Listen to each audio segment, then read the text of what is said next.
Imaginez un instant, un de vos collaborateurs travaille seul. Un accident arrive. Êtes-vous certain, mais alors vraiment certain, d'avoir coché toutes les cases pour le protéger légalement parlant?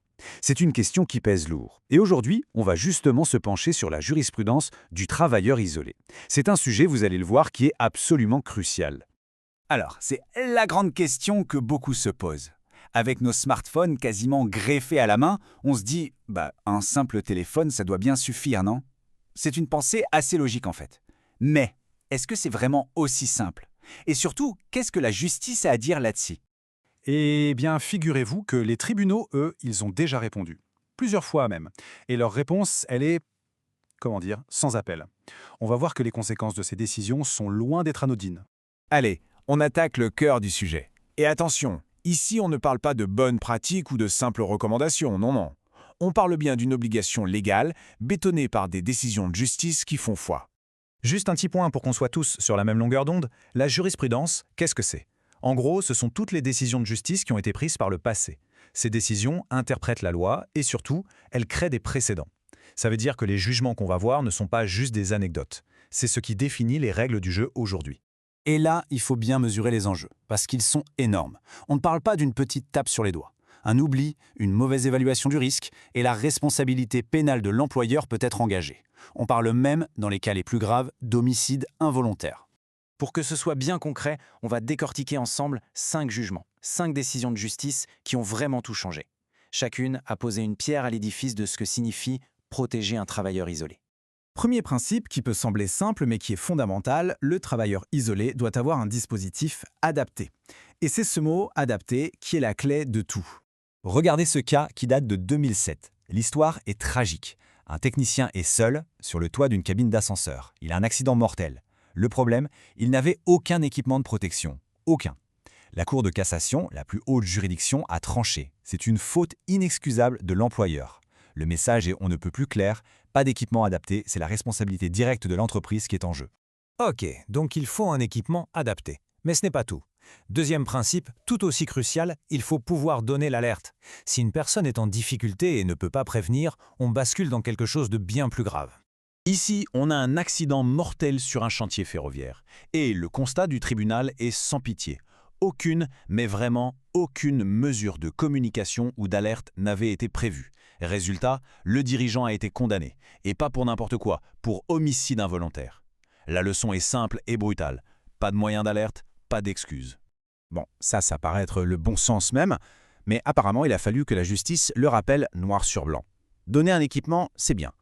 Mais s'il ne marchait pas, eh bien légalement, c'est comme si on n'avait rien donné du tout. Et là, la sanction a été très concrète, directement dans le portefeuille de l'entreprise. Un salarié a un accident, son appareil de protection ne se déclenche pas. Verdict, 25 000 € de dommages et intérêts pour lui. Ça montre bien que la fiabilité du matériel, ce n'est pas une option, c'est une obligation. Et voilà, on arrive au point qui répond pile à notre question du début sur le téléphone portable. Est-ce que c'est suffisant que la personne puisse déclencher l'alerte elle-même? La justice a une réponse très claire là-dessus. Non, ça ne suffit pas. Ce jugement-là, c'est un vrai tournant. Le cas est simple, l'employeur avait donné un téléphone portable standard. Le salarié fait un malaise, il est donc incapable de l'utiliser pour appeler à l'aide. La Cour a été très directe.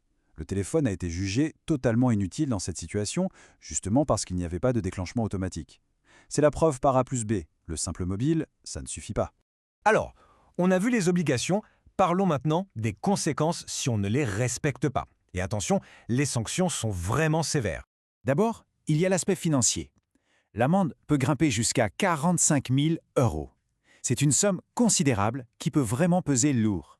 Mais ce n'est pas tout, et c'est peut-être le plus important. On parle aussi de peine de prison, jusqu'à 3 ans. Là, ça devient personnel. Le risque n'est plus seulement pour l'entreprise, il est pour le dirigeant lui-même.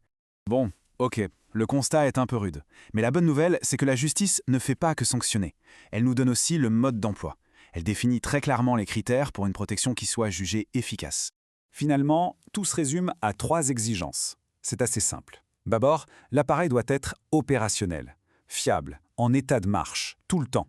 Ensuite, il doit être autonome. Ça veut dire que la personne doit pouvoir déclencher l'alerte elle-même de manière volontaire. Et enfin, le point crucial, il doit être automatique. C'est-à-dire qu'en cas de chute, de malaise, si la personne perd connaissance, l'appareil doit pouvoir envoyer l'alerte tout seul. C'est ce critère qui fait toute la différence. Alors, comment on fait pour cocher ces 3 cases? Eh bien, il existe des solutions technologiques qui ont été pensées exactement pour ça. On les appelle les dispositifs PTI, pour protection du travailleur isolé, ou DATI, pour dispositif d'alarme pour travailleurs isolés. Et ces solutions PTI, DATI, ça peut prendre plein de formes différentes pour s'adapter vraiment à chaque métier, à chaque contrainte. Ça peut être une montre connectée, très discrète, un boîtier qu'on porte au brassard ou à la ceinture, ça peut même être un porte-badge GSM super malin. Il y a aussi des applications pour smartphones dédiées ou encore des chaussures de sécurité qui intègrent directement la technologie. Des solutions comme celle que propose DATI+, par exemple, couvrent toute cette gamme. Le point commun à tout ça, elles répondent toutes les fameuses conditions, l'alerte manuelle et la détection automatique. Voilà, on a fait le tour. La jurisprudence est on ne peut plus claire. Ignorer ces règles, aujourd'hui, c'est prendre un risque énorme, à la fois sur le plan humain et judiciaire. La vraie question, ce n'est plus faut-il s'équiper, mais plutôt comment est-ce qu'on s'équipe correctement.